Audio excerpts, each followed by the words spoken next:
Welcome to the Obesity Medicine Podcast with your host, Dr. Matea Rentia, board certified in internal medicine and obesity medicine. Here, we talk about a path to metabolic health, and we have real conversations about chronic weight management and living a full life. Just a reminder, I am a physician, but I'm not your physician. So everything that's on this podcast is for informational purposes, but please go talk to your doctor about what's right for you. There is no medical advice being given on this podcast.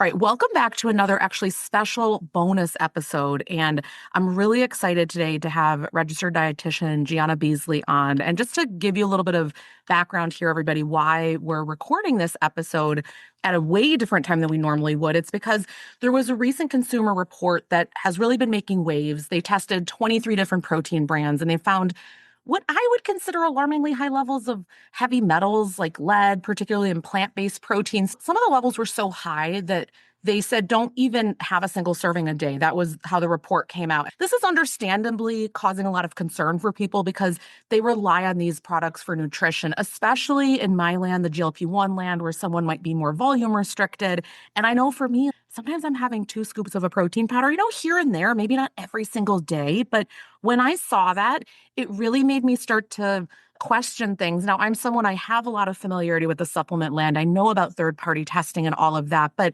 I don't think that majority of people are thinking about this. Before we dive in, can you just share a little bit about who you are and how you help people navigate nutrition in the real world? Yes. So thank you for having me on. I'm excited to be here. Like you said, my name is Gianna. I am a registered dietitian. I specialize in GLP-1s, weight management, that space of things here as a dietitian. I also have a bit of a functional background as well as a dietitian. And so I'm working like day in and day in and day out. I like to say I eat, breathe, sleep GLP-1s now because pretty much everybody that I work with, all my clients, almost everybody. Not every single person is on a GLP-1.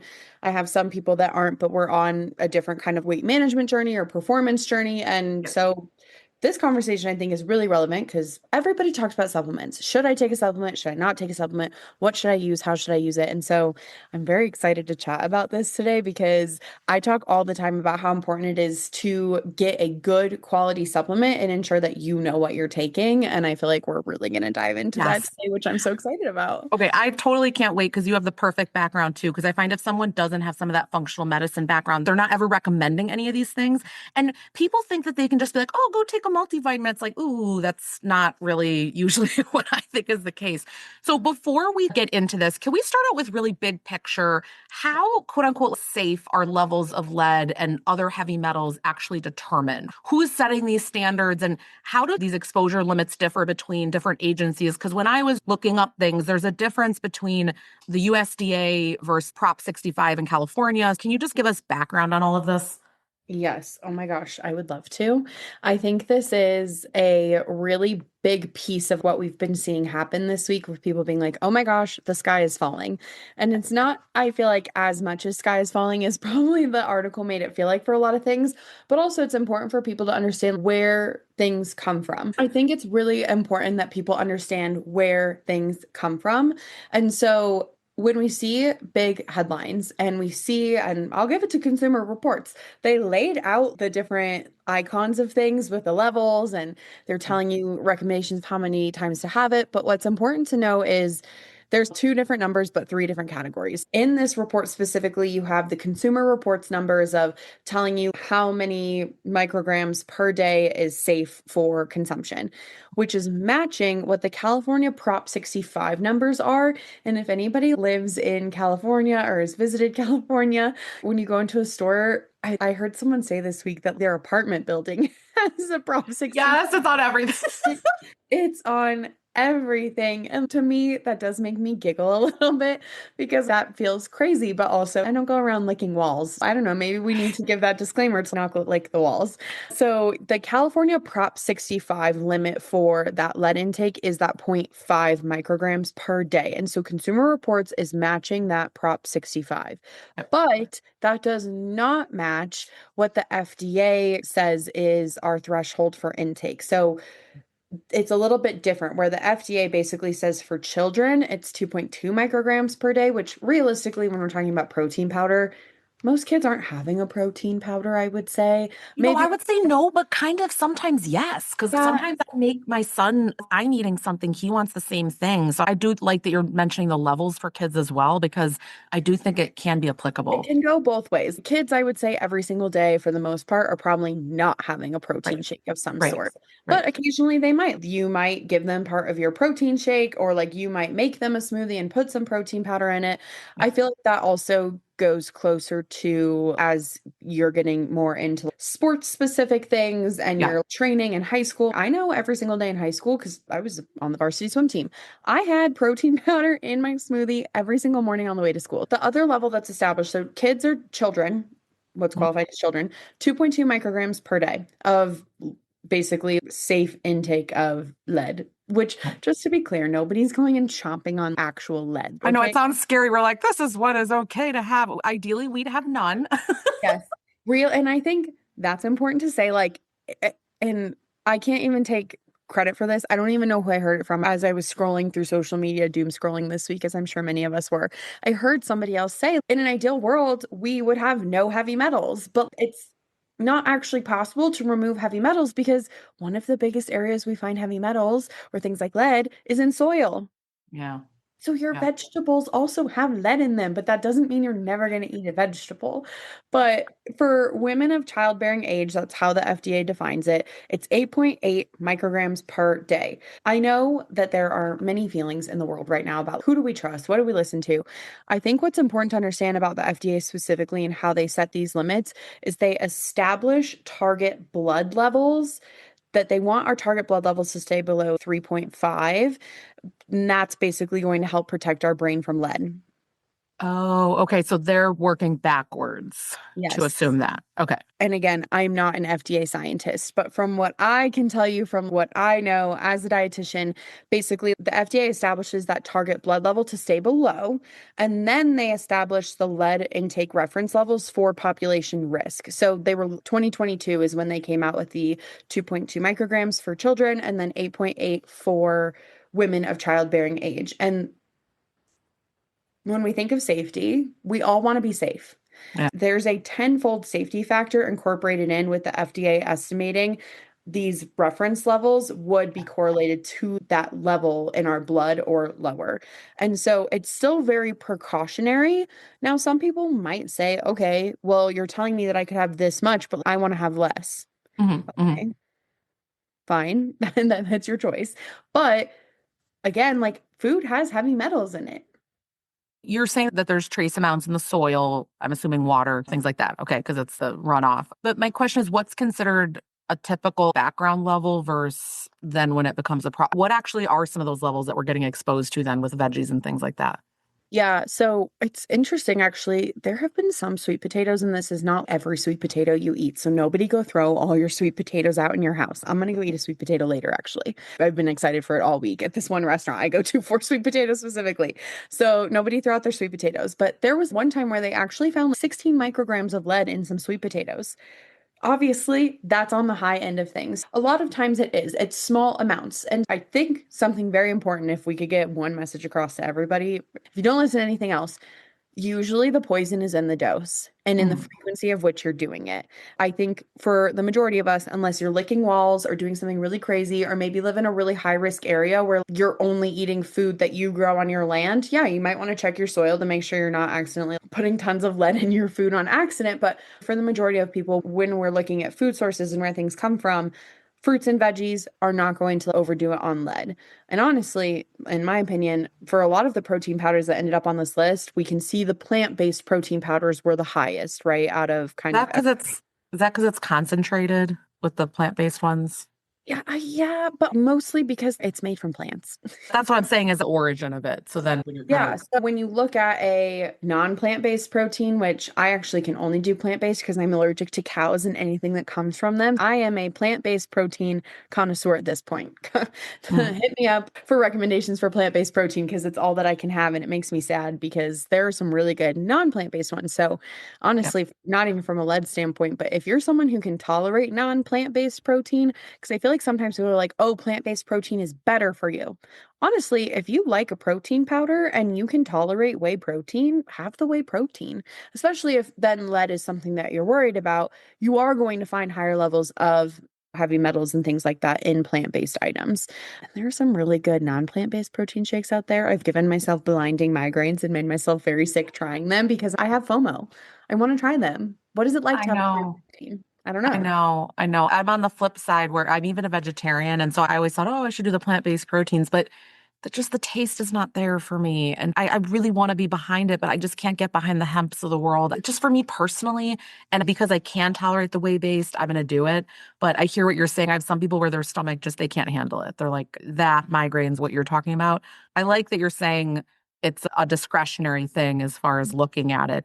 Knowing this, are there third-party testing labels or something that we should look for, USP or something on the label where we could feel more confident? Or is this a contact the company? What can people do if, let's say, their product was not listed in those 23? Because that's very few ultimately with how many are out there. Yes. Yeah, prepared to enter my soapbox. This is something I feel so strongly about. And I think as a dietitian myself, something that really drove home for me was when I was in school, I have my bachelor's, I have my master's, worked for free for a year, then took my boards exam. It was a whole fun time. But what really was driven home for me is we have to remember as a society, supplements feel very normal, right? Because we see them everywhere. There's a lot of marketing dollars into them, but they're not regulated. So it's actually on us as the purchaser, as the consumer, to determine what we feel comfortable doing. But for me as a dietitian, I don't recommend supplements that are not third party tested. Preach. Yeah. And for people being like, wait, what is third party testing? Great question. We're so glad you asked. So basically, companies, because it's not regulated, really don't actually have any kind of responsibility to anyone to make sure that what is in your product is in your product.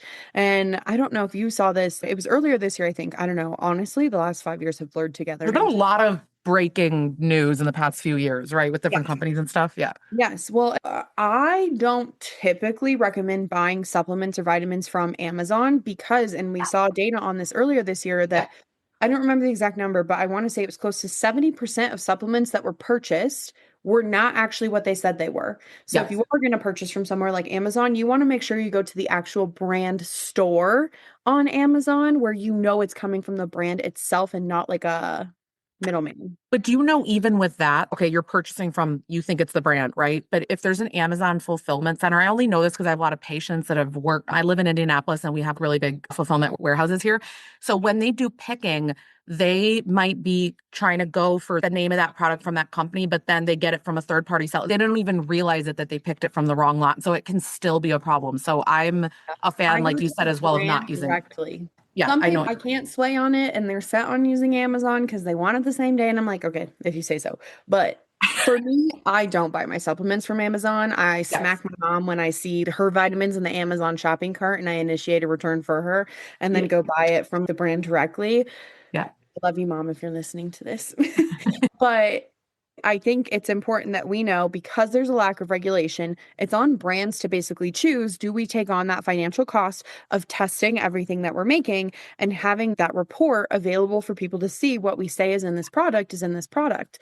Yeah. And I know people are still really vibing with greens powders, but you could scroll through my Instagram till 2, 3 years ago, and I'm dressed in an avocado toast onesie and I'm sitting there mean mugging the camera, basically being like, no, because another supplement that has a lot of heavy metals found in it when it's tested are greens powders.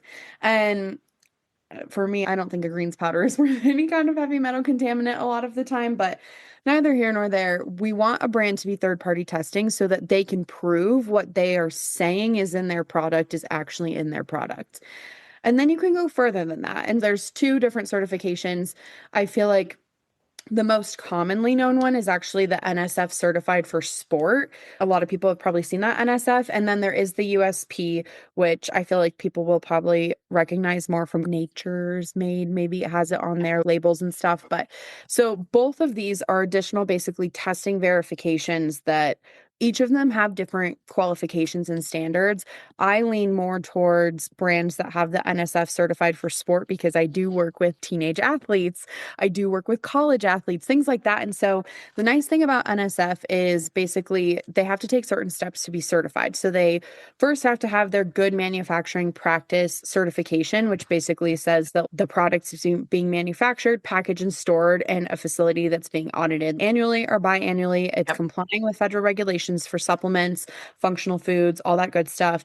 And so they basically make sure that has to be there. You have to And have the good manufacturing practice. and can I tell you with the GMP, because my parents, they're part owners in a nutraceutical company, guys, it's intense. When they come in, if the scale is a half a centimeter to this direction, that I mean, it's a lot of rules. This is not just, oh, okay, you're good. It's very intense. Yeah. Very intense. And when you think about it for companies, like this costs them money. Oh, It yeah. costs them money to take all these extra steps. And so that's just the first step to be NSF certified. So you have to get that first step done. And then the second step is that NSF experts actually evaluate the product contents. And so everything is checked. The lab is tested, their supplements are tested, everything is actually tested. They make sure that they don't have anything terrible in it that they're not like saying that they're having, and they're making sure that everything that's in it is actually what's in it. Assuming they pass step one and step two, then they actually get tested again to make sure there's not the 290 banned substances from NSF on there. And then anytime that they do introduce additional banned substances, that everything is tested to make sure it stays in compliance. So you're not going to have anything that you shouldn't have in there, basically, which is really important. I think if anybody's listening that does have a loved one in any kind of sport or any kind of situation where there could be any drug testing of any kind, I would never recommend someone take a supplement unless they have the NSF certification because that feels like a silly risk to me of, well, Yeah. hopefully this one supplement is fine because there are really great brands out there with really well dosed supplements that have the NSF certification. And then there is the USP as well. And they also follow several rigorous steps to make sure that they have that as well. So they have the good manufacturing practice as well. If you're going to spend your hard earned money, because you will also hear me say all the time, supplements are expensive. They add up if you have so many of them. Before you spend your hard earned money on supplements, I would say you got to make sure the brand is third party testing at a minimum. And then you could go further and do a USP verified one or an NSF certified for sport one. Those are typically where I go with that to make sure that we as consumers are staying safe with things. I think too, I wouldn't be a healthcare provider without saying this. I think it's important to chat with your healthcare providers, whether that be your physician, your dietitian. Honestly, they could be working together as well, but you should be talking with someone about what you want to take. And honestly, I have a lot of physicians that defer and they're like, talk to your dietitian about this. I love my pregnant clients who have been taking some things and then they get pregnant. And I'm okay, so let's just double check with your doctor. Some of them I'm like, no, you cannot take these in pregnancy. Stop these Yeah. immediately. And then others I'm like, these should be safe, but let's talk with your doctor to make sure that they're safe during pregnancy. And my favorite is always when doctors are like, well, if your dietitian says so. And I'm like, can we collaborate here, please? And thank you. I know that our data says that they're safe to take, but I want to make sure that you're comfortable with them taking them. And so usually that's how it goes. But you don't need a million different things. And what you might need is different than what your favorite influencer on social media needs. I'm trying to think. There's only one company that I take myself and I've taken for many years that I've talked about publicly on social media in a quote unquote influencer capacity with them. But 4 years after working with them, did I do that because I genuinely enjoy them. I really think their products are great. But I, as a healthcare provider, look at brands and the dosing of things. Is this actually an effective dose? Yeah. That gets me all the time. I just met with someone this week who had a list a mile long of supplements. And I was looking at them and I was like, I hate to tell you this, but several of them didn't even have clinically effective doses to do what it was saying it did. And I'm like, no, if you want to spend the money on this, sure, but let's take one that's actually effective. And so that's where talking with me, with you, with a Yeah. healthcare provider can be very helpful to actually make sure that it's the dose that you need for you. Totally. Yeah. I think people just get so taken advantage of because they want to feel better. They want to get more muscle or whatever the case might be. And then they're Yes. taking random things and they don't ever check back. Is it doing what I think it's supposed to be doing? There's no checks ever.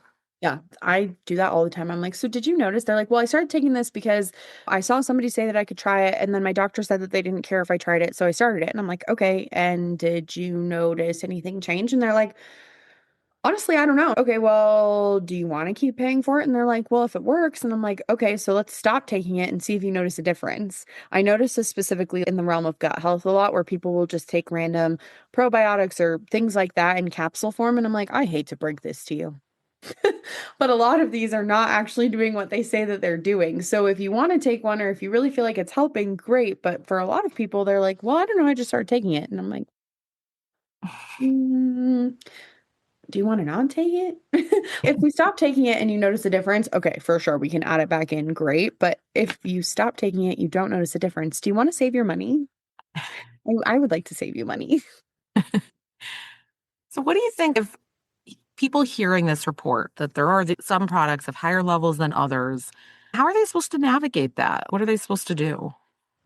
Man, there's so much nuance to this. I was saying earlier before we started recording this episode, I don't do clickbait titles because there's nuance to everything. And I think what this ultimately comes down to, because certain headlines are meant to instill very strong emotions, which Yeah, it worked because everybody's talking about this right now. yeah, My mom was texting me, did you see this? And she was like, are we going to die? And I was like, no, we're not going to die. We're fine. But I think when we think about the grand scheme of things is everybody has to assess their personal risk tolerance for things and how much are you comfortable with. And then also we all need to look at our own individual kind of daily routine. If yeah. you're someone who is taking a ton of supplements, or if you're someone who's heavily relying on supplements for whatever reason, or if you're someone who just generally is, I mean, we're both in the GLP-1 space, so I have seen this a lot where sometimes people are feeling really bad side effects, and so they're living off protein shakes, and so they're having 5 or 6 a day, and I'm like, hold the phone. I Bigger know. problem here is we're not in the right spot on our GLP-1 if that's what we're relying on. The point of a GLP-1 is not to eliminate food. We shouldn't have to be relying long term on protein shakes to survive. So actually, we need to roll that back before we even think about the potential lead in your protein powder. But looking at what is actually your exposure. Are you having multiple servings of supplements every single day? Are you having multiple exposures? Are you licking lead paint off walls? Because, I mean, that's pretty high risk exposure there. Really, what does your life look like on a daily basis? I would say for me, I've never done the math on how much lead I probably consume in things because I don't have a way to really test that. We can look at averages from vegetables and things like that. But I would Right. say for the average person, I drink one protein shake per day. And Right. actually, the brand that I drink plant-based was on that list and it was good. I think it was saying it was pretty solid. So I was like, phew. You're safe. Well, for me and my personal risk tolerance, and my opinion as a dietitian, if my clients were to ask me, I would look at their overall daily intake. What really is our risk threshold? What is our exposure level? And if you're someone who's just having a protein shake per day, I don't really think anything terrible is going to happen to you. Right. I like that you talk about looking at it overall because one of the things I think about is okay, so we're talking about lead right now. They talked about arsenic, there's microplastics, right? There's just cumulatively, I guess we could use the term endocrine disruptors and heavy metals, all these things. Everyone's life looks different. Some of us are going to live in really polluted cities. I was talking to a friend of mine that does a lot in the clean tech space, and she was saying if you live within a mile of a highway, you have higher exposure to pollution. I was like, well, great. Check that my whole life, right? So the point is that there's so many things that lead to this. And so I think if you already know, okay, I'm getting a lot of exposure in these other areas, yes, maybe I do change the protein brand because it was at the top of the list. And I know I'm already doing a lot of other things that put me at risk. And so that could help me out long term. I guess what I think about too is the long term effect of this. Let's say you did this for 40 years. I don't actually really care about 1, 2, 3 years, but these things really add up if you're doing them decade after decade. So I think about that too is, and I know the whole dose makes the poison, but I like that we talked about how it's in everything. We have to look at everything. And I like that we had the supplement conversation. So do you think it's unwise for someone to buy a supplement that doesn't have the different certifications on it? Nine I mean, times because out of 10, probably because there are so many good options. But I will say, I find less actual things like protein powders that do have it. But there are brands that exist that do have it. it's kind of like with organic food. So for someone to get the organic certified certification, it's a lot of money. And frankly, some of the smaller farms, they can't do it. They might be doing all the things right. And I just know I spent a lot of time in Wisconsin. There was a small farming community, and one of them, they were doing everything right, but they could not afford to get it physically put on the label. And so I think that there are reputable companies, but I wonder if it's like, can I see your certification of analysis, talking to the people? And I think that this is something that most people are not doing. We're kind of very divorced of where stuff's coming from and what's happening. And it's hard because life's busy enough. And then we're like, now you got to verify everything in your life, right?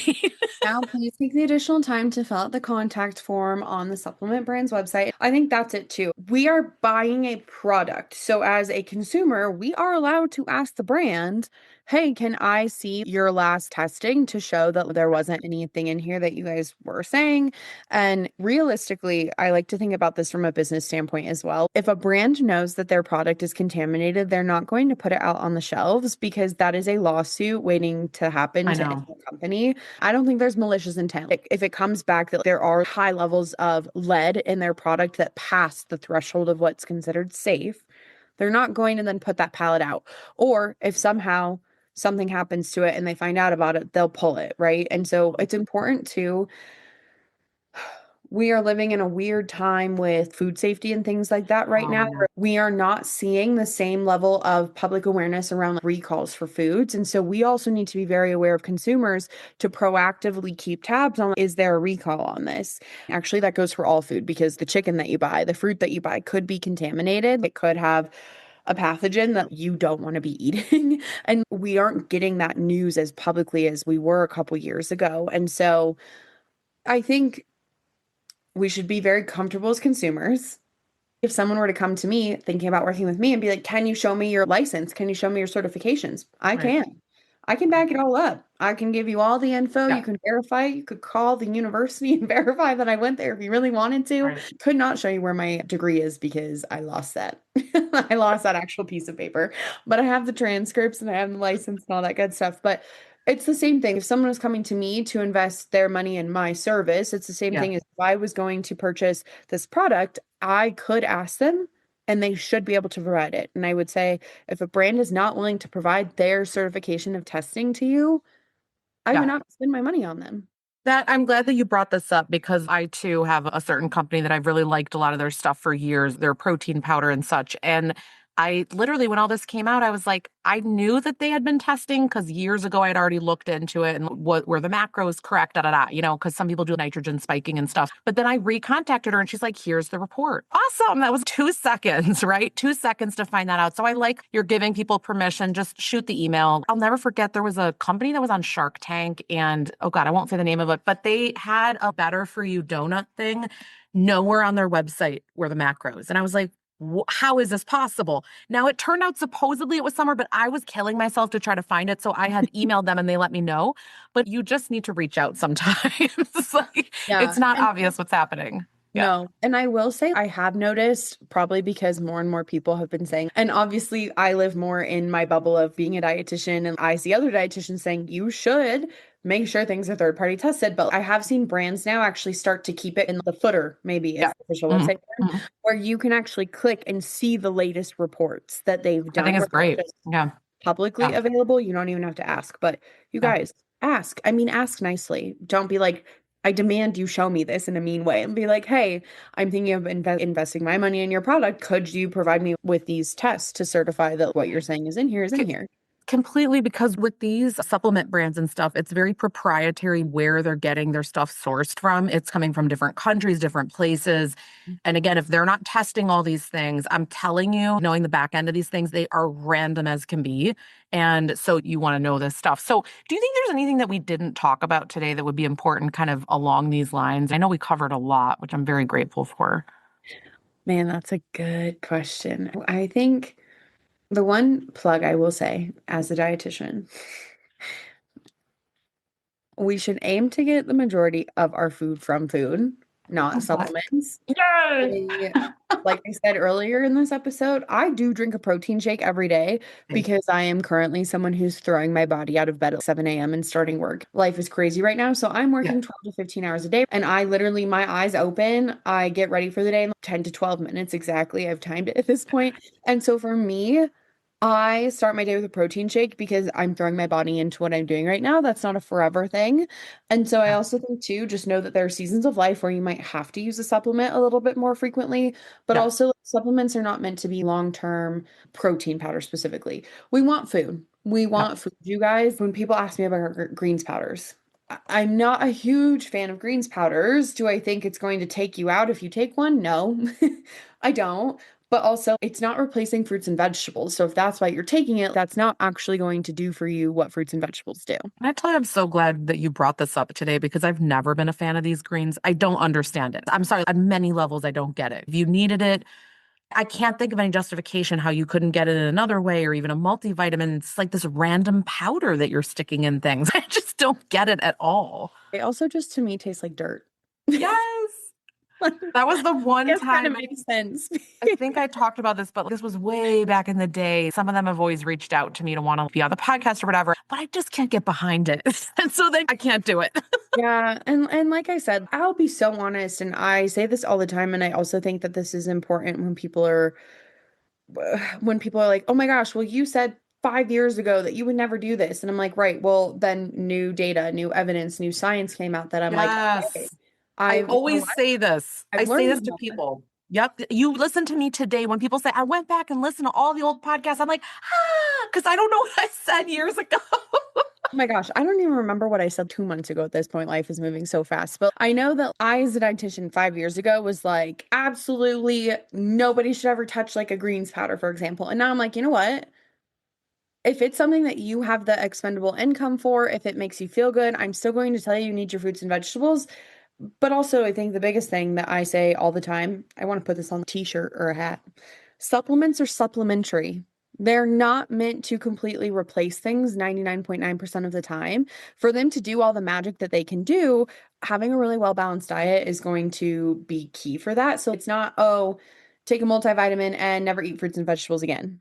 Totally. Take fiber powder and never eat fiber in any of the foods that you eat. It's like they're training wheels. So you might use you initially get on a GLP-1, you're more suppressed. Okay, great. You throw in those 30 grams a day just because you're like, I want to make sure that I'm not, I don't know, under 50, 60 grams a day. But with time, you can get the 100 grams or whatever it is you're needing with whole-based foods, but you have to learn how to cook again. Maybe you never learned how to cook. So it's a learning curve. And I don't think people realize that the ramp is ultimately to whole-based food. It's a tool in your Yeah. toolbox.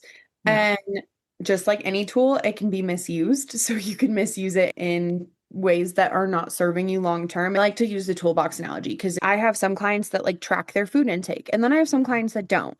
But we're not tracking in a way that's unhealthy for us or that creates an unhealthy relationship with food. It's an educational tool to help us understand the actual content of our foods. What does actually 4 ounces of protein look like? Things like that, where like we're not meant to track our food every single day of our life.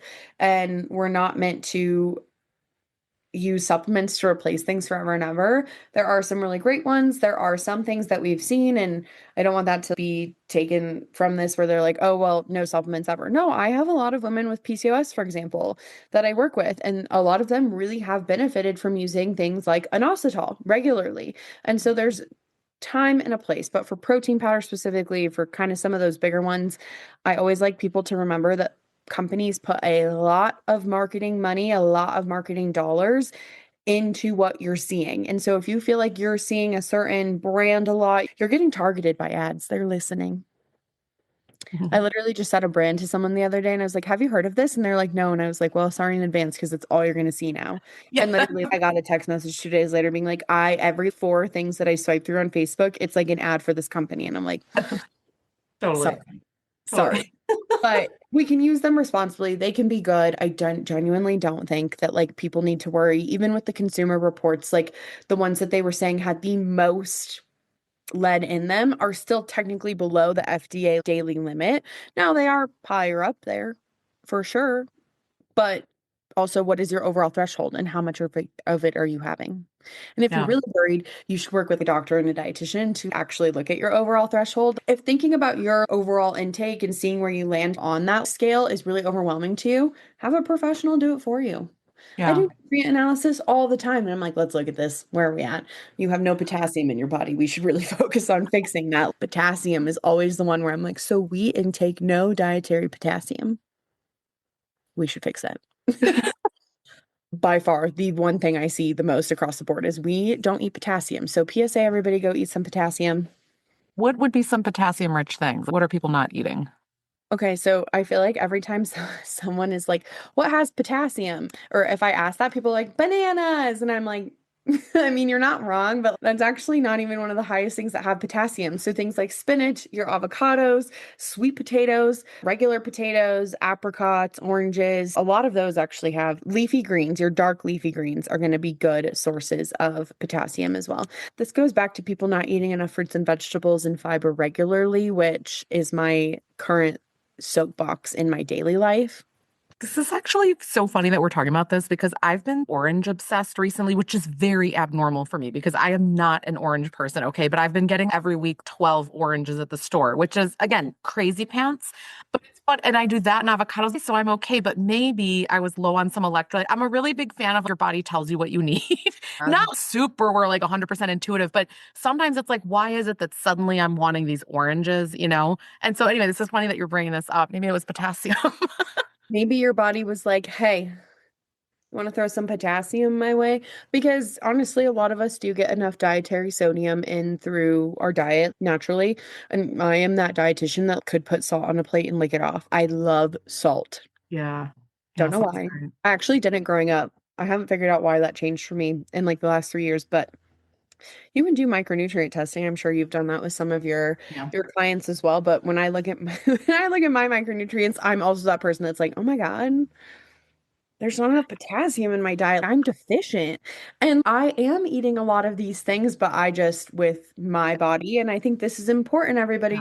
Back to what I said earlier about what you need for supplements is based on you, not other people. Yeah. Because for me and my chronic illnesses that I have, plus I add in, I take a GLP-1 myself. I don't think I said that earlier, but Yeah. I've been on a GLP-1 for 3 years now. So I've adapted and adjusted even the last 3 years being on a GLP-1 based on side effects that I was experiencing because I am a very sensitive girly. Yeah. Which I talk about a lot on my podcast too. I have an episode coming out soon of my like 3 year anniversary on Manjaro, and I literally talk about my last two updates. I update every 6 months, and I was like, not loving life, would burn things down. Still glad I'm on it, but I'm working with my doctor currently as somebody who knows a lot about these medications to figure out why is my body doing weird things. Yeah. Signs of Yeah, having things really change over time, right? Because people think they're just going to get on it, they're going to lose the weight or whatever they're going to do, and that's going to be same, same, same. And it's like, no, it actually does change over time. And one last thing I'm thinking here, I know that thank you for having taken this time to talk to us. I think about with protein, I follow body compositions a lot with my patients, and some people can get away with a lot lower protein intake compared to what we think would be needed for them based on the goals and all the places that they're at. And I just think they're better absorbers. And then other people need ridiculous amounts and they're still losing muscle. And we just can't figure it out between the carb ratios and all the other things we're doing. And I just think our physiology is also different and it's yeah. beautiful, but we can't compare, unfortunately. Nope. And I think that goes to my philosophy as a healthcare provider is what I do with one client is not what I do with the next. It might be similar because they may have Mhm. similar goals, but their target numbers are different, their protocols are different, how many times they're working out is different. We all have different social and environmental lives. We have different genetics. We are very different. And so that's why it's important that you're doing what's specific to you and your health and your body. Yeah. And if you're working with someone who's just giving you something very cookie cutter, or not actually taking into account any of that information, run. Doesn't work out. I know I'll never forget. I had someone do a meet and greet with me for the clinic, and this lady was like, well, do you have a protocol? Do you have like everyone does this thing? And I was like, absolutely not. Mm, The opposite of that. And I remember this person just was not a good fit because they wanted, here's your meal plan and this is what it's going to be. And everyone gets the same test, but that's not a good medicine. That's not us practicing in a good way. But okay, tell us where everybody can find you, everything, a website, online, just tell us all of that so we can make sure to link afterwards so everyone can find you. amazing. So my primary platform is Instagram. I'm at dietitian.gianna, Gianna, and it's dietitian with a T. I know people really do confuse that, but in the United States it's with a T. Internationally it's with a C. Some people get really upset about that, but it Mhm.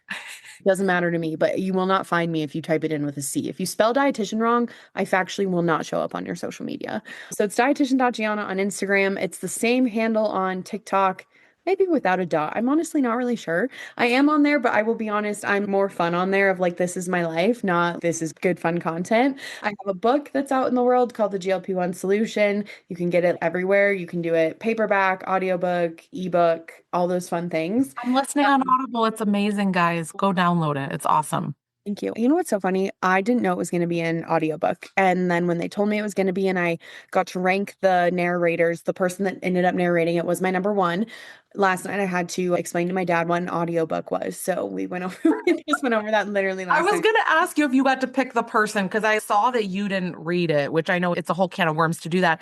And I was like, did she pick this person? Because I like it, because I listen to everything on Audible. If I don't like the narrator, I can't do it. So It's hard. horrible. Yeah. Yes. And honestly, what's funny is I love podcasts, but I am not an audiobook person. I need to see. Really? And I don't know why. And honestly, it could be because what I'm reading is sports romance. It's not educational whatsoever. And I have voices for people in my head already. So then if I hear a voice that doesn't match, I'm like, oh no, I'm out. Well, But it's funny that you bring that up because for me, I can hear the stories and stuff, but if I need to learn, I need to read it. If I want to remember the quotes, if I want to take notes, because I'll be listening when I'm walking at the track. I can't take notes at that time, right? I mean, I can, but it's fragmented, right? So a lot of the time I will both listen and buy it. It's yes, just like you yeah. have to, you know? I feel like a lot of people like both of them, but it's available in all those formats on all the places. If you want an easy link to it, it's linked in my bio on all of my social profiles at the top. But my website is either giannabeasley.com or dietitiangianna.com. Both will take you, whatever you feel like figuring out how to spell, will Love take you where you want to go. But yeah, I feel like those are all the places. I do have my own podcast. It's currently called Game Changing Health, but we're rebranding. We're moving to your GLP-1 bestie. So that's where you can find me if you can't find Game Changing Health. It's your GLP-1 bestie I next. love But it. yeah, I thank you so much for having me. I love talking about supplements because I want us all to be informed consumers and also not have fear around things because a Yeah. lot of times it's just social media makes it kind of scary. Yeah. Thank you so much for coming on. I know I learned a lot and everyone's gonna just be in a much better spot after listening to this. So thank you so much. Nobody go throw away your stuff on your counter. You're going to be okay.